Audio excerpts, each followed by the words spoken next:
Good afternoon बच्चों।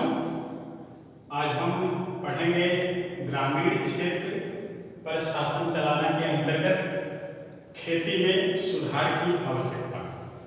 सबसे पहले हम जानने की कोशिश करेंगे कि खेती में सुधार की आवश्यकता क्यों पड़ती।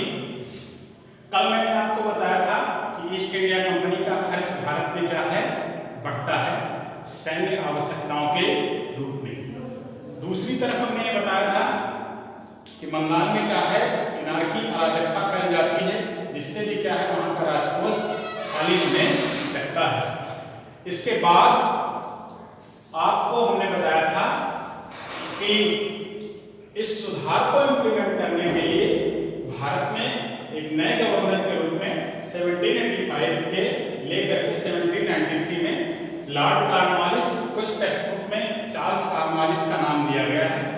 ये वास्तव में ब्रिटेन में एक खुद जमींदार के रूप में रहता है, इसलिए उसको इम्प्लीमेंट करने के लिए भारत में इसको भेजा जाता है कि भारत में एक कृषि राजस्व व्यवस्था कैसे विकसित की जाए, उसी को ध्यान में रख करके ये आता है। इसने अपने सचिव के रूप में जानसोर का प्रयास करके एक नई कृषि राजस्व व्यवस्था को विकसित किया, जिसे हम स्थायी बंदोबस्त या परमानेंट सेटलमेंट या आपका इस्तेमारी बंदोबस्त के नाम से जाना जाता है। प्रारंभिक चरण में ये 1790 में 10 साल के लिए लागू किया गया, जिसे जानसोर बंदोबस्त के नाम से भी जाना जाता है। 1793 में क्या है, इसे स्थायी कर दिया जाता है बंगाल और वाराणसी के क्षेत्रों में, इसलिए इसका नाम स्थायी बंदोबस्त पड़ा।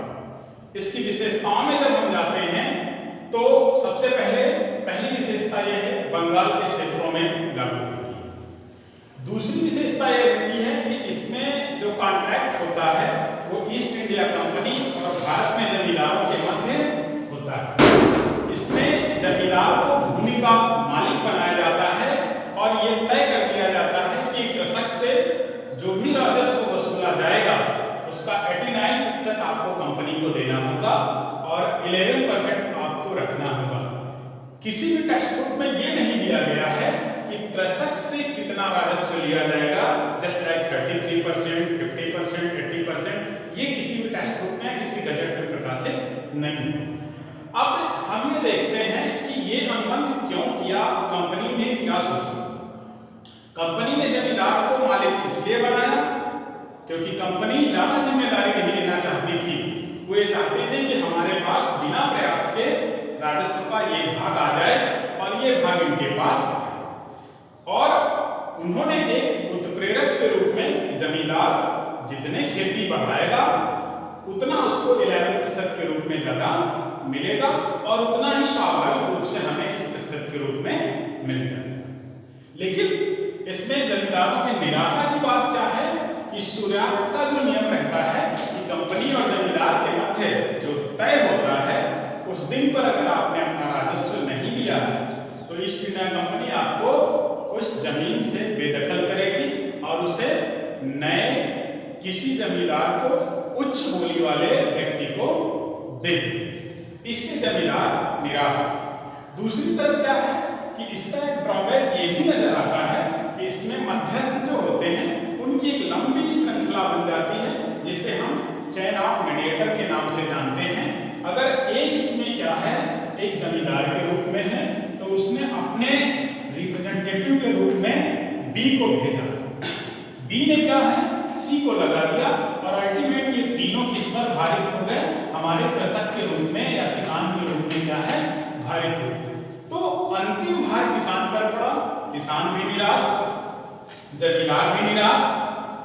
इसलिए क्या है ये व्यवस्था ज्यादा सफल नहीं हो पाती है और इसके बाद कंपनी ने जो नए क्षेत्र जीते वहां पर एक नई कृषि राजस्व व्यवस्था आजमाई जाती है और जिसका नाम रहता है महारवाड़ी व्यवस्था। इस व्यवस्था को प्रारंभ करने वाला व्यक्ति जो रहता है 1822 में होर्ट मैकेंजी रहता है।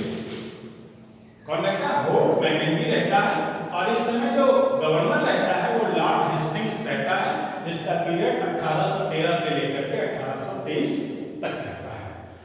इसमें आपने देखा बेसिक यूनिट क्या है, जमींदार। इसमें बेसिक यूनिट क्या है, गांव। गांवों के समूह को क्या नाम पुकारा जाता है? महल। महल मतलब ग्रुप ऑफ विलेज, गांव का समूह। अब गांव का समूह बना इसलिए उसका नाम महल है, तो इसका नाम पड़ गया महलवाड़ी व्यवस्था। ये किन क्षेत्रों में लागू होती है? मैंने पहले आपको बताया पंजाब और हरियाणा के क्षेत्रों में ये लागू। फिर आप इसको देखें, होल्ट मैकेंजी ने इसको प्रारंभ किया। इसमें क्या है? जमींदारों से हम राजस्व वसूलते थे। इसमें किससे? गांव का मुखिया, सरपंच, उन्होंने अपनी भाषा में लंबरदार वर्ड यूज किया। कितना राजस्व लिया जाता था? जस्ट लाइक इसी तरीके से ये या ये परसेंटेज यहाँ पर भी लिया जाता था, लेकिन किसी टेक्स्ट बुक में ये तय नहीं कि वो कितना लेते हैं, और ये और तय नहीं कि राजस्व जो मुखिया है वो कृषक से कितना वसूलता। तो यहाँ पर भी अंग्रेजों ने या ब्रिटिश दस्तावेजों में क्या है, ये सारी चीजें दिखाई नहीं देती। फिर इसमें देखिए मैंने कहा राजस्व की दर कितना होगी, ये वास्तव में पता नहीं। तो प्यारे बच्चों, हमने आपको दो चीजें बताई, एक स्थायी बंदोबस्त जिसको कॉर्नवालिस और जॉन सूट का मिला हुआ प्रयास रहता है, कितना रहता है ये हमने आपको वेल डिफाइन किया। फिर हमने सूर्यास्त का नियम, सनसेट थ्योरी या सनसेट लॉ हमने आपको बताया, नीलामी की व्यवस्था हमने आपको बताई, मध्यस्थों की चयन। फिर इससे असफल होती है तो दूसरी व्यवस्था शुरू की जाती है, महलवाड़ी व्यवस्था। इसे क्षेत्र में लागू होती है, ये होल्ट मैकेंजी प्रारंभ करता है, गवर्नर जनरल ये रहता है और मुखिया के माध्यम से कलेक्ट किया। एक चीज जरूर बताने की कोशिश करूंगा कि दोनों ही व्यवस्थाओं में भारतीय कृषकों का शोषण होता है।